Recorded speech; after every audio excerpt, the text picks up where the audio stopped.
The thing is, I did not wake up one morning planning to ruin 5 years of marriage. I just wanted to feel chosen again. I just wanted one night where I was not only someone's mother, someone's wife, someone's schedule.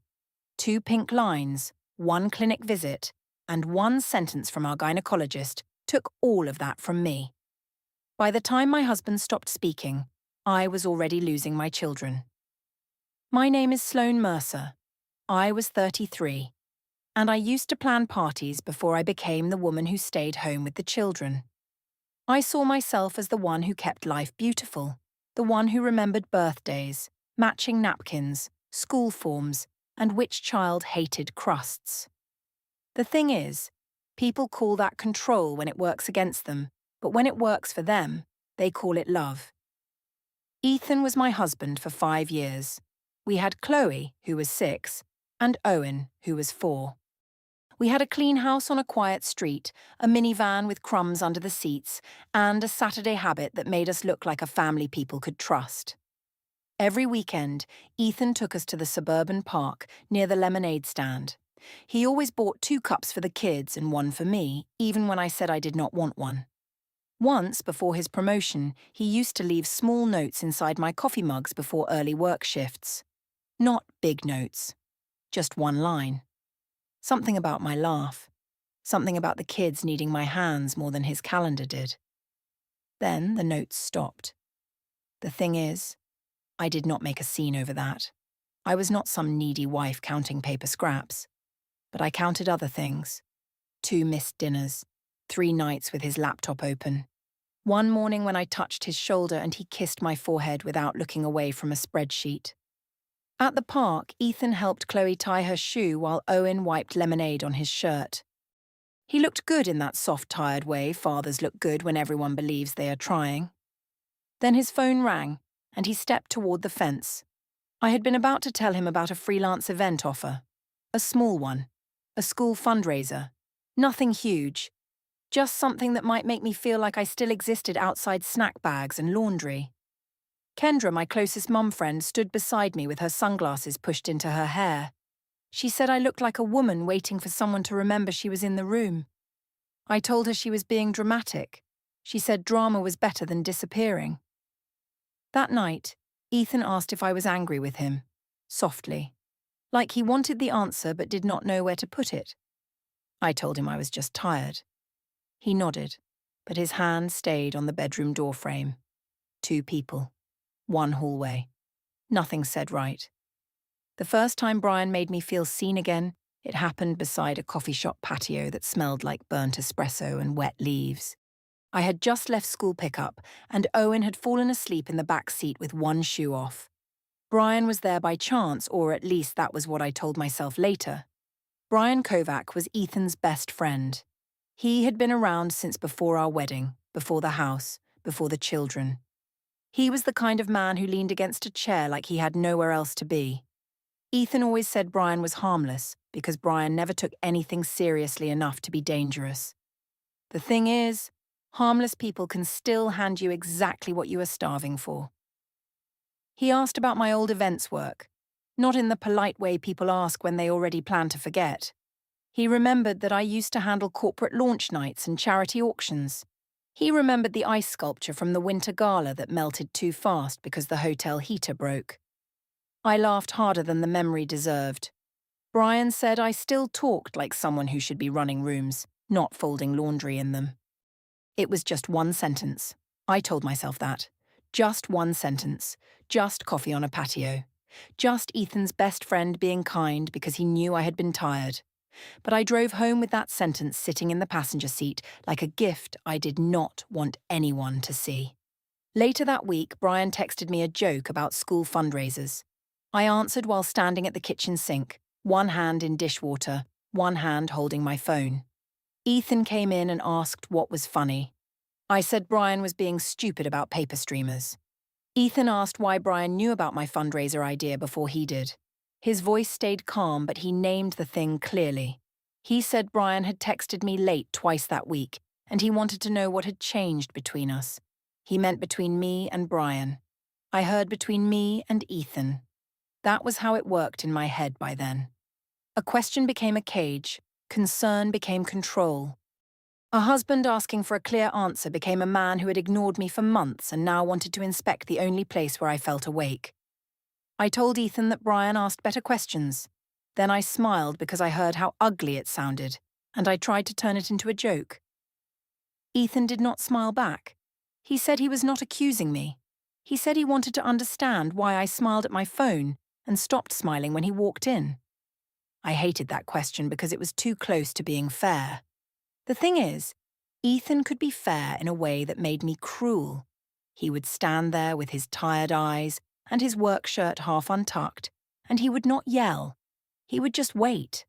It made me feel like a child caught stealing coins from a drawer, so I became colder than I meant to be. I told him maybe if he had asked about my day before Brian did, he would not have to ask about my phone. Ethan looked down at the sink. 1 plate, 2 forks, 3 seconds where neither of us moved. After that, he stopped asking for the rest of the night. Kendra loved the story when I told her in her minivan outside preschool. She gripped the steering wheel and said, "Husbands only notice emotional labor when another man starts doing it." I told her it was not emotional labor. It was just talking. She said talking was how women remembered they still had skin. That should have sounded too sharp. It should have made me step back. Instead, I laughed because Kendra always made danger sound like self-care. She was in her own dull marriage, and I think my little edge made her feel young by association. She did not have to do anything. She only had to watch me do it.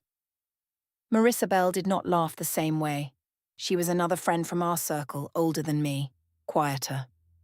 At a birthday planning meeting for her own party, Brian came by Ethan's house to drop off a grill part he had borrowed. He stayed in the doorway too long.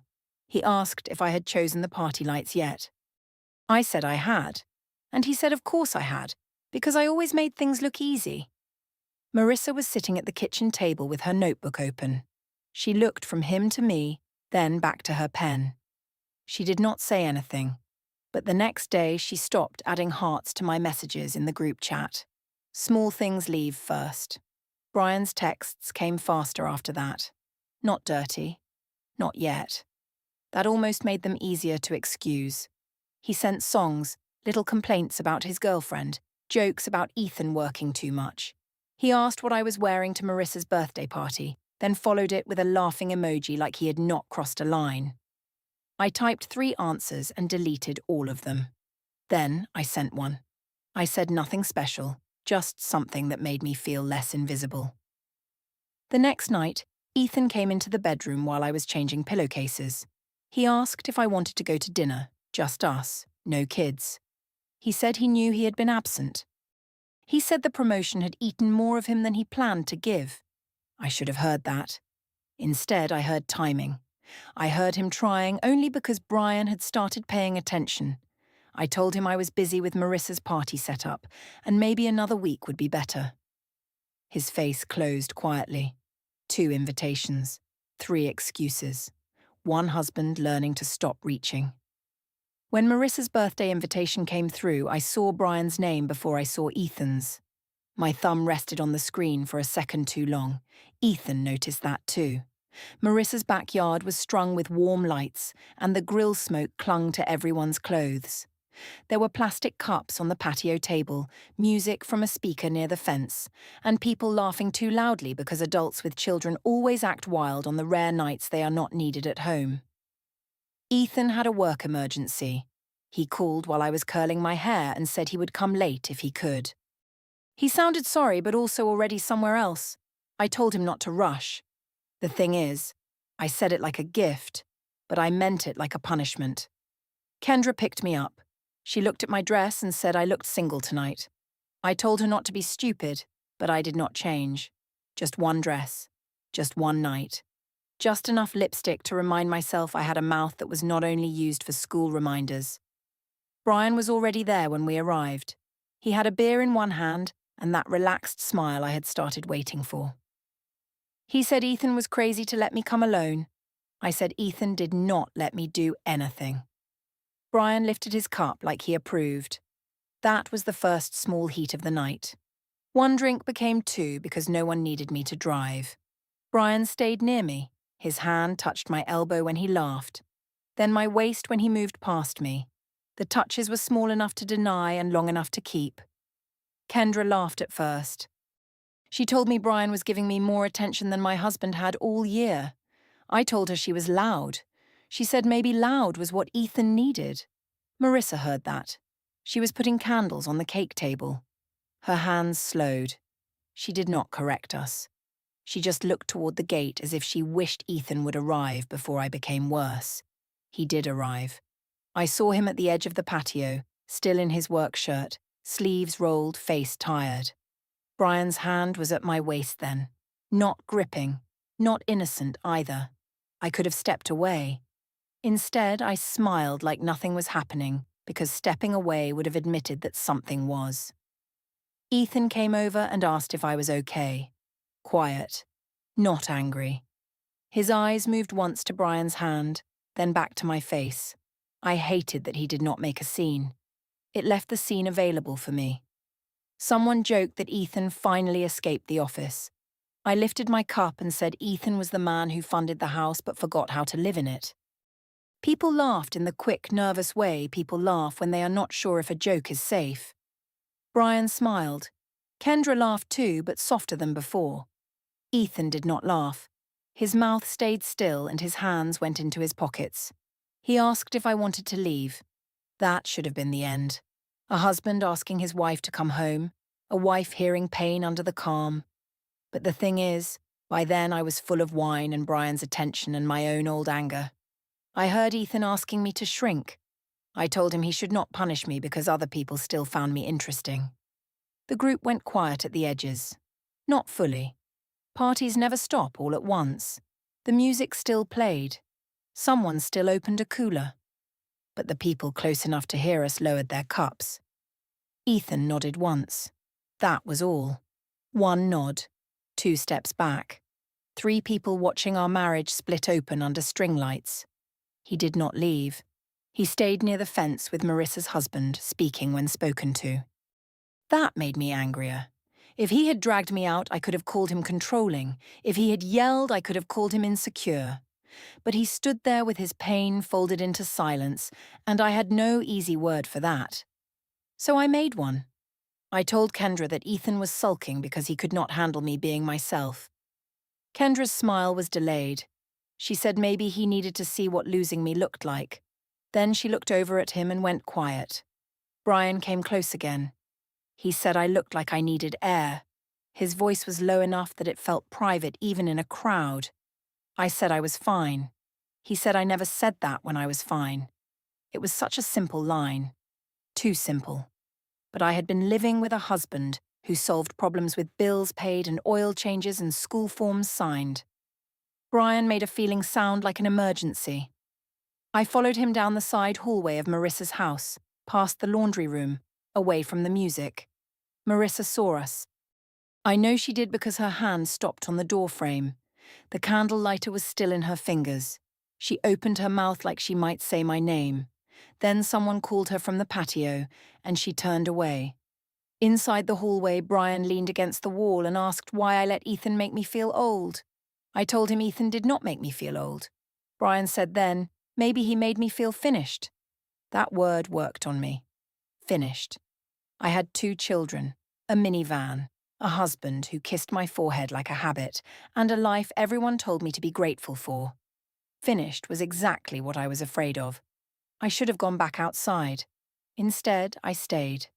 There are details I do not need to dress up. We crossed a line in that house. No romance, no great confession. Just 2 people using each other to answer questions neither of us had the courage to ask out loud. When I came back to the backyard, the air felt colder on my arms. The pink party wristband Marissa had given guests was tight around my wrist. Earlier it had felt cute. Now it felt like proof that I had been somewhere I could not explain. Ethan was watching me from across the yard. Not Brian. Me. He asked, on the ride home, where I had been. His voice was quiet enough that the turn signals sounded rude. I told him I had been helping Marissa inside. He said Marissa had been outside the whole time. I said he was tracking me like a guard. He said he was asking me like a husband. The gap between those two sentences sat in the car with us. At home, he did not come to bed. He stayed on the couch. I went upstairs and washed my face twice because the smell of smoke stayed on my skin. 2 wipes, 3 cotton pads, 1 locked bathroom door. Before dawn, I came downstairs for water. Ethan was awake on the couch, his phone face down on his chest, eyes open toward the ceiling. The house was quiet enough to hear my keys shake in my hand. 3 weeks later, nausea started before sunrise. It came while I was packing Chloe's lunch, while I was buttoning Owen's coat, while I was standing in the cereal aisle pretending the smell of sweet corn did not turn my mouth sour. The thing is, I had excuses ready because excuses had become my second language. Stress, bad wine, poor sleep, a virus from preschool, anything that did not lead back to Marissa's hallway. Then my period did not come. I counted days in the bathroom with the fan running. 2 weeks, 3 possible lies. 1 date I could not move no matter how hard I stared at the calendar app. At the grocery store, I bought a pregnancy test under a loaf of bread, paper towels, and a box of dinosaur crackers for Owen. The cashier asked if I wanted a bag.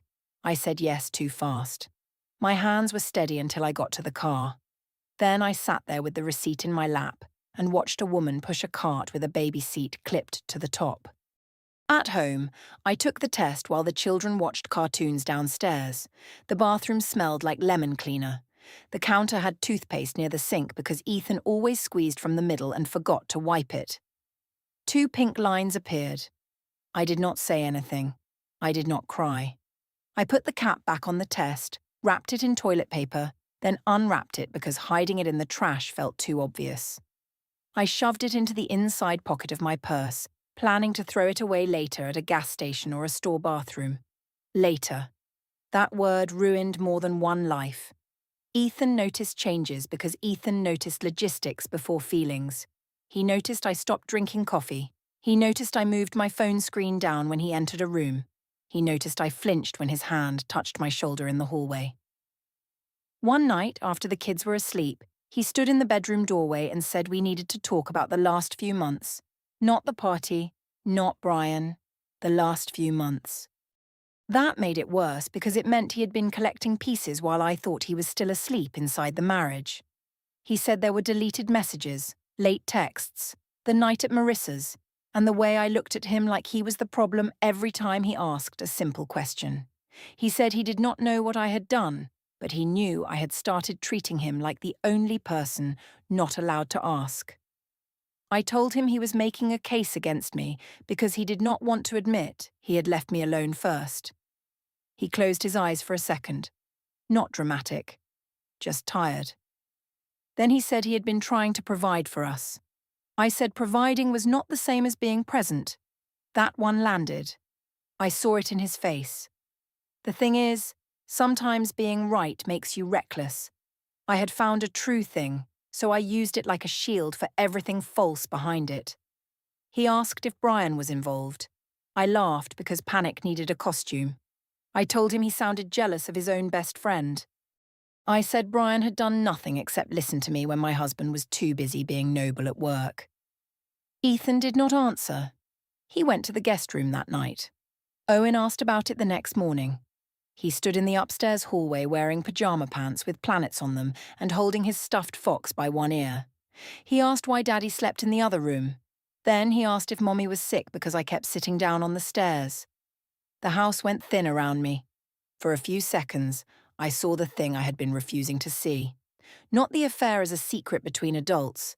Not the pregnancy as a problem to solve. I saw it as air inside the house. The children were breathing it already. Owen did not need names or dates or hallway details. He knew the rooms had changed. He knew his father was sleeping behind a different door. He knew my voice had become too bright at breakfast. He was 4, and I had already moved the weather inside his home. That door opened in me, then I closed it. I touched his hair and told him Daddy had a lot of work and Mommy had a little stomach bug. Children forgot tension, I told myself. They remembered pancakes and school shoes and who tucked them in. If I kept the shape of the house steady, the truth could stay outside. Just one more week. Just one plan. Just enough time. But time did not belong to me. That evening, the pregnancy test fell from my purse when I pulled out my keys. It hit the bedroom floor with a small plastic click. Ethan was standing near the dresser folding one of Owen's shirts. The sound made both of us look down. He picked it up before I could move. He stared at it, then at me. He did not ask what it was. The 2 lines did that work. He asked whose child I was carrying. I told him it was his. I said it fast because speed can make a lie sound practiced instead of scared. He looked at me for so long that I started talking more. I said stress-confused cycles.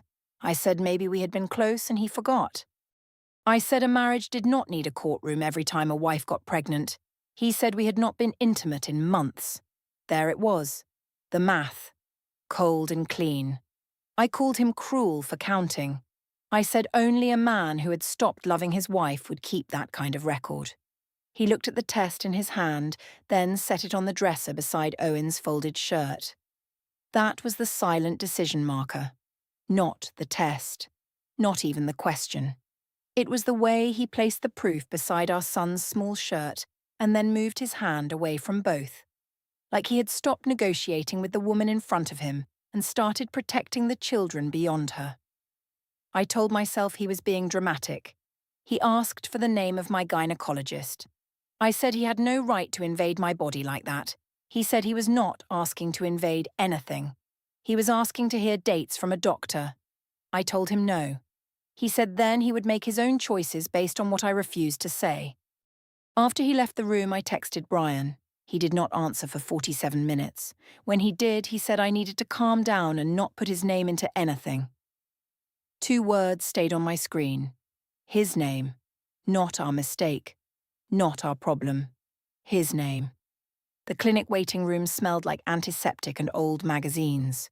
There was a fish tank in the corner with 1 orange fish moving behind plastic plants, and I watched it because Ethan was sitting 2 chairs away from me like space had become a language. The thing is, I dressed carefully that morning. Cream sweater, gold hoops, hair smooth. If I could look like a wife at a routine appointment, maybe the room would treat me like one. I knew how presentation worked. I had built whole events around the idea that people believe what the lighting tells them to believe. But clinic lights do not flatter anyone. Ethan filled out no forms for me. He used to do that. Insurance numbers, emergency contact, pharmacy. He used to keep our boring details safe. That morning, when the receptionist asked me to confirm my information, he looked at the floor. I texted Brian from my lap. I said Ethan knew something, and I needed him to answer. No reply. I sent another one, then a third. 3 messages. 1 grey bubble. No help. Dr. Miriam Ellis had been my gynecologist since Owen was born. She knew Ethan. She knew our children's names because he had brought Chloe to 1 postpartum appointment when we could not find a sitter. She entered with my chart in her hand and greeted both of us in the same calm tone. That made me angry. I wanted someone in the room to understand that I was the patient. My body. My appointment. My fear. She asked about my last period. I gave the date I had practiced. Then I added that my cycles were irregular, stress had been heavy, and the home situation had been complicated. I said all of this before she asked. The more I spoke, the less Ethan moved. Dr. Ellis listened. She asked a few specific questions. She looked at the chart, then at me, then at the screen after the exam confirmed what the test already knew. She explained the estimated gestational age. Simple words. Measured voice. No blame. Ethan asked one question. He asked whether that conception window could fit the last time we had been intimate. The room became too small for my sweater. Dr. Ellis did not look pleased to answer, but she answered. She said the dates did not support that. The nurse lowered her eyes to the chart. That small movement hurt more than if she had stared. I started talking. I said estimates were not exact. I said doctors were wrong every day. I said stress could confuse a body. I said Ethan was choosing a stranger's math over his wife. Dr. Ellis corrected nothing except the part that mattered. She said the window was an estimate, but it was not wide enough to cover what Ethan had described. Ethan finally looked at me. No shouting, no insult. No hand slammed against the wall. Just his face, pale and still, taking in what I had forced him to hear beside an exam table covered in paper. That quiet made me louder. I told him he loved being the calm one because it made me look unstable. I told him he had made our marriage feel like a well-funded waiting room where everyone was cared for except me. He did not deny it. He could not. For one clean second, the true thing sat between us. Ethan had worked until the house was safe, and then expected safety to feel like love. He had left me alone inside a life he kept paying for. That was true. But I had brought that true thing into a room where another man's baby was being dated by a medical chart. Ethan said he had failed me in ways he should have named sooner. Then he said I had chosen to answer that failure by lying to his face about a child. I hated him for saying both parts together. He gave me one final offer. He said if I told him the father's name before we left the clinic, he would handle the rest properly and keep the children away from unnecessary damage. Properly. That word sounded neat. Clean. A drawer closing. I told him he only wanted the name so he could punish me. I said he was trying to turn my loneliness into a crime. I said a real husband would ask why his wife needed someone else to listen. He stood. He thanked Dr. Ellis. He said he had heard enough. That was worse than anger. A person who is angry still wants something from you. Ethan no longer sounded like he wanted anything from me at all. Outside, the clinic parking lot was wet from a light rain. I sat in my car and called Brian. No answer. I called again. Then again. 3 calls. 1 voicemail. No man brave enough to pick up. I sent Kendra 4 voice messages. In the first, I told her Ethan had trapped me at the appointment. In the second, I said Dr. Ellis had made everything sound worse than it was. In the third, I said I needed her. In the fourth, I only breathed for a few seconds and ended it. Kendra reacted with a thumbs-up emoji and then stopped answering. That was all. A tiny yellow thumb where a friend used to be. Brian finally texted after I had been sitting in the parking lot long enough for the windows to fog. He said I should not call him again. He said his girlfriend had questions now. He said I needed to leave his name out of my marriage. My marriage. Not our mistake. Not the baby. My marriage. I wrote that Ethan knew the timeline. Brian answered that timelines were not his problem unless I made them his problem. The thing is, I still tried to read fear as care. I told myself Brian was protecting us. I told myself he was panicking. I told myself men handled pressure badly. But every message from him was a locked door with polite wording. When I got home, Ethan's car was in the driveway, but the house did not feel occupied by him anymore. Chloe's dance bag was by the stairs. Owen's shoes were lined neatly beside it. The kitchen table had 2 folders on it, both closed.